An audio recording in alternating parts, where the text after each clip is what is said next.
جابر رضی اللہ تعالی آقا علیہ السلام کی بارگاہ کے اندر تشریف لاتے ہیں اور عرض کرتے ہیں کہ یا رسول اللہ صلی اللہ علیہ وسلم کے خالق کائنات نے سب سے پہلے کس چیز کو پیدا کیا ہے؟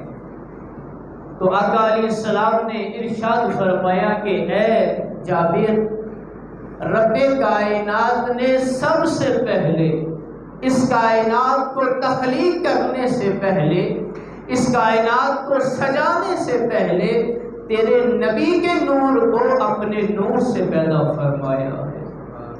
دیکھیے کہ جس وقت رب تعالیٰ نے اپنے محبوب کو نور سے پیدا کیا تو پھر اس ساری کائنات کو سجایا، پھر ساری مخلوق کو سجایا۔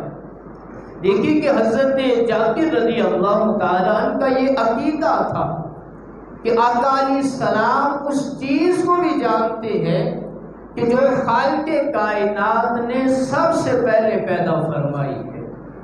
یہ ان کا عقیدہ تھا کہ آقا علیہ السلام جانتے ہیں۔ حضرت جبریل امین آقا علیہ السلام نے ارشاد فرمایا، اے جبریل تیری عمر کتنی ہے؟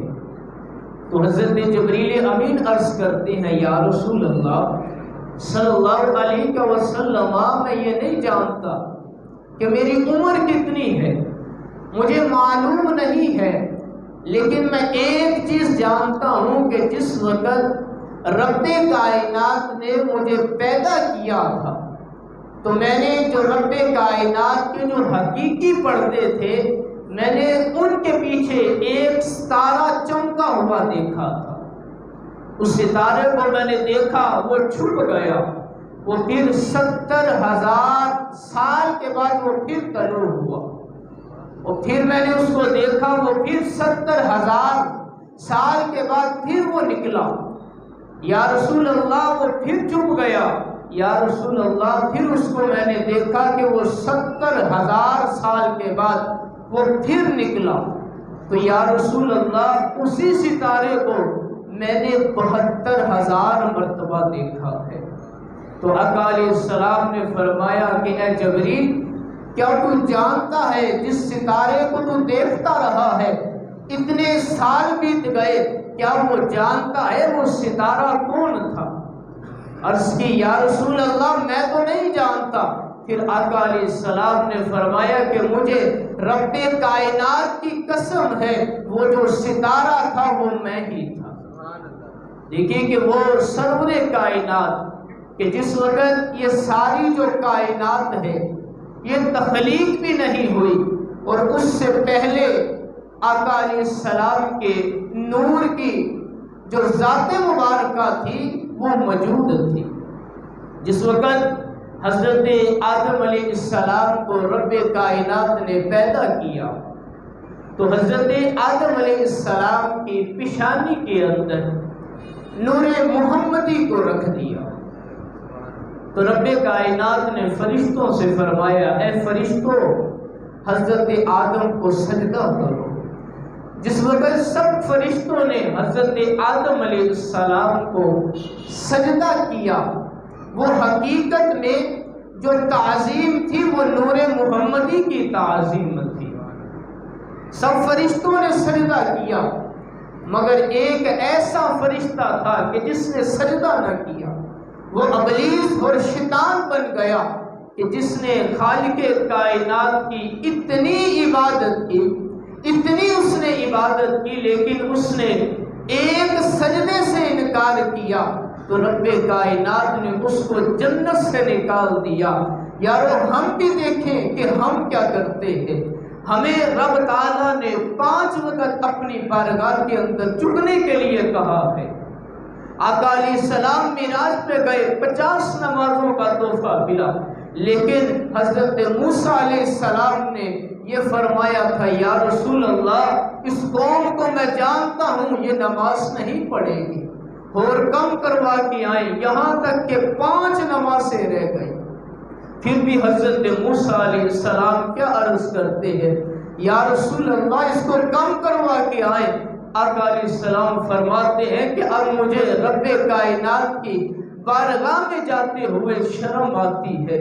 وہ پھر رب کائنات نے فرمایا تھا اگر کوئی تیرا امتی 5 وقت کی نماز ادا کرے گا میں اس کو 50 نمازوں کا ثواب عطا فرماؤں گا۔ لیکن آج دیکھیے کہ ہم تو نماز کی طرف نہیں آتے ہیں۔ آج ہم کہتے ہیں ہمارا جو کاروبار ہے یہ بڑھ جائے بڑھ جائے بڑھ جائے، لیکن دیکھیے کہ یہ مال و دولت تو بڑھ جاتا ہے لیکن یہ مال و دولت کسی کام کا نہیں ہے۔ آج ہم اس دنیا میں ہیں، پتہ نہیں کہ ہم نے یہاں سے باہر جانا ہے کہ نہیں جانا ہے۔ یہ مال و دولت کس چیز کا ہے؟ وہ شیطان نے ایک سجدہ نہیں کیا تھا، سجدے سے انکار کیا تھا، اس کو جنت سے نکال دیا۔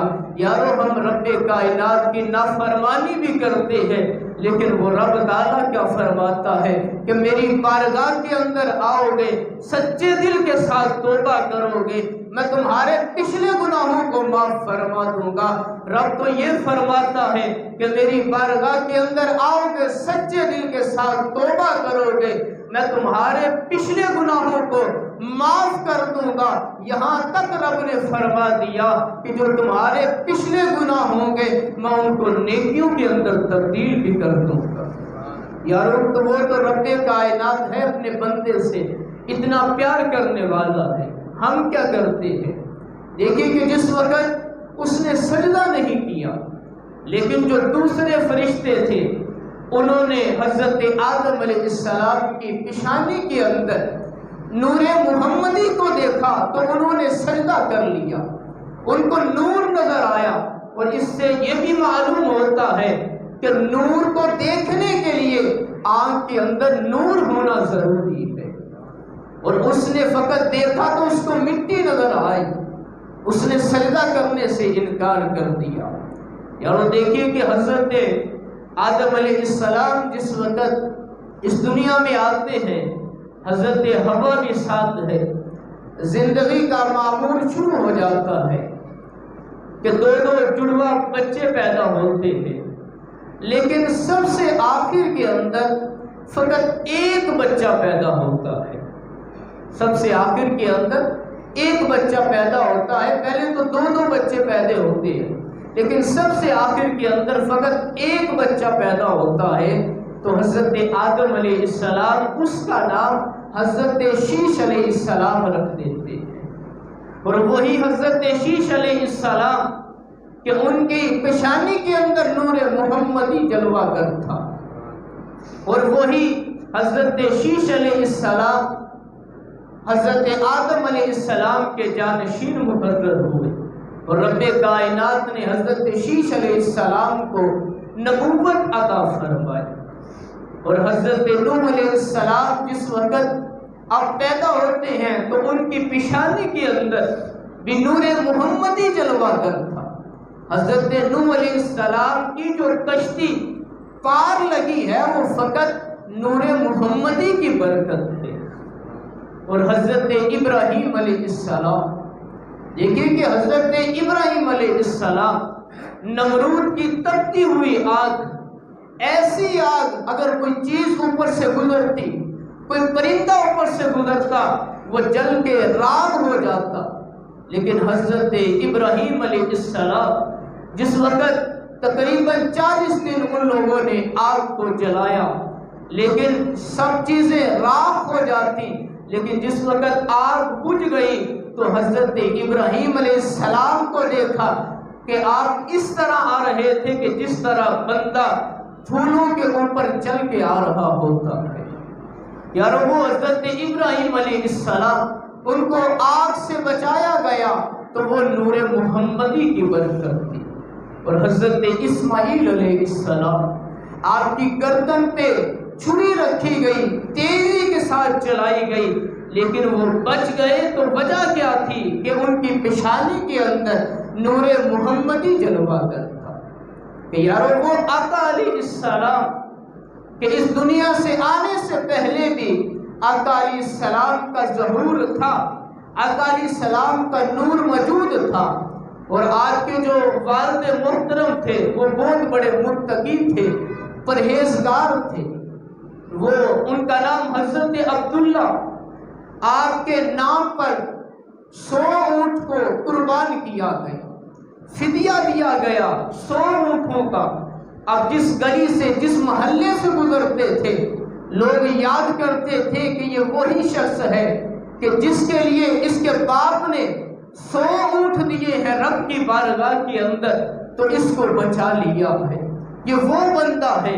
اور حضرت عبداللہ کے چہرہ بہت چمکتا تھا، پیشانی کے اندر نور محمدی تھا، اس لیے اتنا چمکتا تھا کہ گلی محلے کی جو عورتیں تھیں آپ کے راہوں کے اندر بیٹھی رہتی تھی، حضرت عبداللہ کو اپنی طرف مائل کرنے کی کوشش کرتی تھی، لیکن حضرت عبداللہ ان کی طرف نگاہیں ہی نہیں اٹھاتے تھے۔ ایک ایسا وقت آیا کہ حضرت عبداللہ کعبہ شریف کے پاس سے گزر رہے تھے، تو ایک ایسی عورت نے آپ کا راستہ روک لیا۔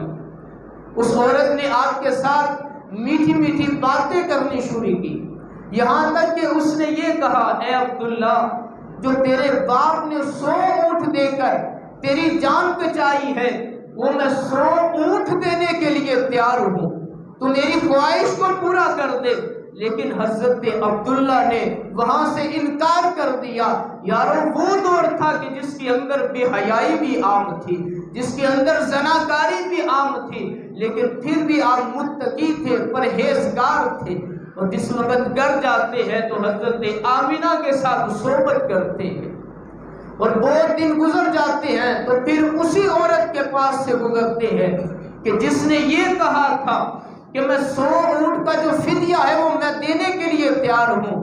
جس وقت اسی عورت کے پاس سے گزرے تو اس عورت نے کہا کہ آپ کے چہرے پر جو چمک نظر آتی تھی وہ آج نظر نہیں آ رہی ہے، یہ کیا معاملہ ہے؟ آپ کسی عورت کے پاس گئے ہیں؟ تو آپ نے فرمایا، میں اپنی بیوی کے پاس گیا ہوں۔ تو پھر اسی عورت نے کہا کہ اب مجھے آپ کی کوئی ضرورت نہیں ہے، میں تو اس نور کی طالب تھی جو آپ کی پیشانی کے اندر چمک رہا تھا۔ دیکھیں کہ وہ سرور کائنات حضرت آدم علیہ السلام اتنی دیر رب کی بارگاہ کے اندر التجا کرتے رہے، خطا ہوئی، التجا کرتے رہے، مالک مولا معاف کر دے، معاف کر دے، لیکن رب تعالیٰ نے معاف نہ کیا۔ حضرت آدم علیہ السلام نے رب کائنات کے محبوب کا واسطہ دیا کہ مالک مولا تجھے محمد کا وسیلہ ہے، مجھے بخش دے۔ رب تعالیٰ نے فرمایا، اے آدم، جب میں نے تجھے بخش دیا، مجھے یہ تو بتا کہ تجھے محمد کا کیسے پتا چلا ہے؟ عرض کی، مالک مولا، جس وقت تو نے مجھے پیدا کیا اپنی قدرت کے ساتھ، مالک مولا تو نے روح کو پھونکا، جس وقت میں نے آسمان پہ دیکھا تو تیرے نام کے ساتھ ایک نام لکھا ہوا تھا، لا الہ الا اللہ محمد الرسول اللہ۔ میں نے سوچا یہ جو نام ہے یہ کوئی عام نام نہیں ہو سکتا ہے کہ جو رب کائنات کے نام کے ساتھ یہ نام ہے، اس لیے میں نے وسیلہ ڈالا ہے۔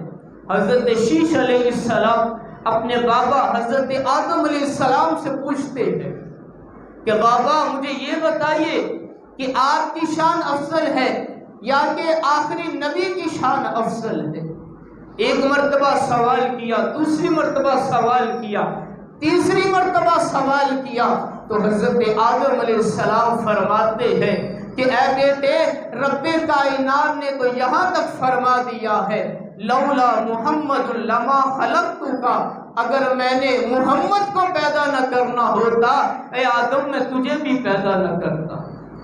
اگر رب کائنات نے اپنے محبوب کو نہ پیدا کرنا ہوتا، یہ جو ماہ رمضان کی جو خوشیاں ہیں یہ ہمیں نہ آتی، یہ جو شب قدر ہے یہ بھی نہ آتی، یہ جو رات ہے عبادتوں کی یہ ہماری تقدیروں کے ساتھ نہ آتی، اگر وہ محبوب پیدا نہ ہوتے نہ یہ کائنات سجدی، نہ یہ مخلوق بنتی۔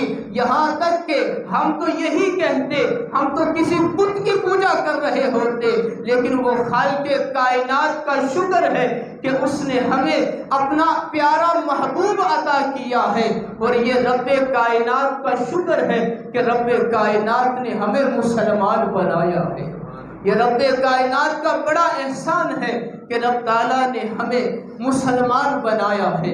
اس لیے اعلیٰ حضرت کیا فرماتے ہیں، زمین و زمان تمہارے لیے، زمین و زمان تمہارے لیے، بنے دو جہاں تمہارے لیے، ہم اٹھے یہاں تمہارے لیے، ہم اٹھے بھی وہاں تمہارے لیے۔ یاروں وہ دیکھیے کہ وہ سرور کائنات کہ محبوب، اگر رب تعالیٰ کیا فرماتا ہے، رب یہ فرماتا ہے کہ اگر میں نے اپنے محبوب کو پیدا نہ کرنا ہوتا تو میں اپنا رب ہونا بھی ظاہر نہ کرتا۔ یارو رب کائنات نے فقط دو چیزیں پیدا کی ہیں بندے کے اندھیرے کے لیے۔ ایک تو رب کائنات نے قرآن بنایا ہے، قرآن کو نازل کیا ہے، اور دوسری چیز قد جاءکم من اللہ نور، رب تعالیٰ نے دوسری جو چیز ہے اندھیرا ختم کرنے کے لیے وہ اپنے محبوب کو بھیجا ہے، کہ جس لیے آپ دیکھیے کہ اس دنیا کا جو اندھیرا ہے، اس اندھیرے کو ختم کرنے کے لیے خالق کائنات نے سورج کو تخلیق کیا ہے، اور جو دل کا اندھیرا ہے اس کو ختم کرنے کے لیے رب تعالیٰ نے اپنے محبوب کو پیدا کیا ہے۔ کہ یارو وہ محبوب کہ حضرت آدم علیہ السلام کی اور حضرت حوا کی جنت کے اندر جس وقت شادی ہوتی ہے تو حضرت آدم علیہ السلام چھونا چاہتے ہیں، لیکن رب تعالیٰ فرماتا ہے اے آدم اس کا حق میں تو ادا کر۔ عرض کی مالک مولا اس کا حق میں کیا ادا کروں؟ رب تعالیٰ نے فرمایا اے آدم تیری نسل میں میرا حبیب آنے والا ہے، اس پر 10 مرتبہ درود پڑھ دے، یہ تیرا حق میں ادا ہو جائے گا۔ کہ یارو وہ محبوب کہ آقا علیہ السلام کے فقط رب تعالیٰ کیا فرماتا ہے، آقا علیہ السلام نے فرمایا کہ رب تعالیٰ نے مجھے 10 نام عطا کیے ہیں، اس میں سے ایک نام جو ہے وہ یاسین ہے، ایک نام ہے وہ یاسین ہے۔ اور حضرت ابو ہریرہ رضی اللہ تعالی عنہ آقا علیہ السلام کی بارگاہ کے اندر تشریف لاتے ہیں اور عرض کرتے ہیں یا رسول اللہ صلی اللہ علیہ وسلم کہ آپ کے سر مبارک پر نبوت کا جو تاج ہے یہ کب سجا؟ اگر کتابوں کے اندر دیکھا جائے تو 40 سال کے بعد آپ کے سر کے اوپر نبوت کا تاج سجتا ہے، لیکن آقا علیہ السلام کے سر مبارک پر جو نبوت کا تاج تھا وہ تو بڑی دیر پہلے ہی سج چکا تھا۔ تو آقا علیہ السلام کیا ارشاد فرماتے ہیں؟ آقا علیہ السلام یہی فرماتے ہیں کہ اے ابو ہریرہ میرے سر پر اس وقت بھی نبوت کا تاج سجا ہوا تھا جس وقت حضرت آدم علیہ السلام کی مٹی کو جمع کیا جا رہا تھا۔ کہ یارو وہ محبوب کہ رب تعالیٰ کیا فرماتا ہے، آقا علیہ السلام نے فرمایا کہ یہ ساری دنیا کو تخلیق کرنے سے پہلے رب تعالیٰ نے 1000 سال پہلے رب تعالیٰ نے یاسین والقرآن الحکیم اس کی تلاوت کی۔ رب فرماتا ہے یاسین والقرآن الحکیم انکا لمن المرسلین۔ رب کیا فرماتا ہے؟ رب فرماتا ہے مجھے قرآن کی قسم ہے کہ آپ میرے رسول ہیں۔ دیکھیے کہ آپ تو اس کے لیے بلایا جاتا ہے کہ جو سامنے ہو، تو سرور کائنات تو اس دنیا کی تخلیق سے پہلے بھی اس دنیا کے اندر جلوہ گر تھے۔ کہ یارو وہ آقا علیہ السلام کہ اگر جس اونٹ پہ سواری کرتے ہیں اس کو بھی معلوم ہے کہ یہ سرور کائنات ہے، جس پتھر کے قریب سے گزرتے ہیں وہ بھی آپ پر درود پڑتا ہے، اس پتھر کو بھی پتا ہے، اگر پرندے کو دیکھا جائے اس کو بھی پتا ہے کہ یہ محبوب ہے۔ اسی لیے کسی نے کہا تھا کہ کی محمد سے وفا تو نے تو ہم تیرے ہیں، یہ جہاں چیز ہے کیا لوح و قلم تیرے ہے۔ اللہ سے دعا ہے کہ اللہ تعالیٰ